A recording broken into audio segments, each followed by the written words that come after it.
செங்கல்பட்டு மாவட்டம் மணப்பாக்கம் நகர்ப்புற பகுதியில் சுமார் 500க்கும் மேற்பட்ட குடும்பங்கள் வசித்து வருகின்றன. இந்நிலையில் கடந்த ஒரு மாதமாக குடிநீரில் கழிவுநீர் கலந்து வருவதாகவும் அதனால் கடும் துர்நாற்றம் வீசுவதாகவும் அப்பகுதி மக்கள் குற்றம் சாட்டுகின்றனர். சுத்தமான குடிநீர் வழங்க கோரி மணப்பாக்கம் ஊராட்சி நிர்வாகம் மற்றும் அரசு உடனடியாக நடவடிக்கை எடுக்க வேண்டும் என்று வலியுறுத்தி அப்பகுதி மக்கள் கழிவுநீர் கலந்த குடிநீரை பாட்டில்களில் பிடித்து வைத்து மணப்பாக்கம் சாலையில் மறியல் போராட்டத்தில் ஈடுபட்டனர். இந்த திடீர் சாலை மறியல் காரணமாக அப்பகுதியில் சிறிது நேரம் போக்குவரத்து பாதிக்கப்பட்டதுடன் பரபரப்பு ஏற்பட்டது.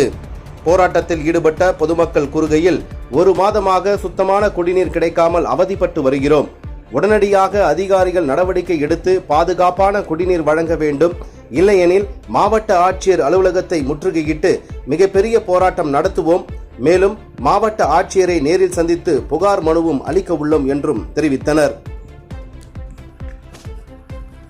கண்டிக்கிறோம்.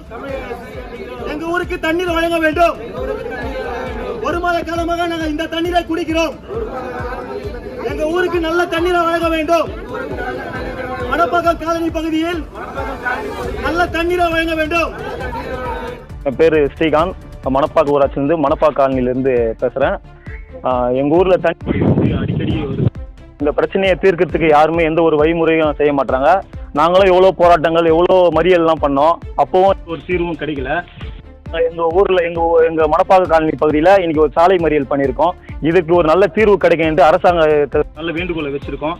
அப்புறமாச்சும் எங்களுக்கு இந்த தண்ணீர் தட்டுப்பாடு வந்துன்னா நாங்கள் இதை விட வாழறதை விட நாங்கள் சாவரத்தே மேல்ன்றத நாங்கள் இந்த மாதிரி இந்த பிரச்சனை தெரிவிச்சுக்கிறோம்.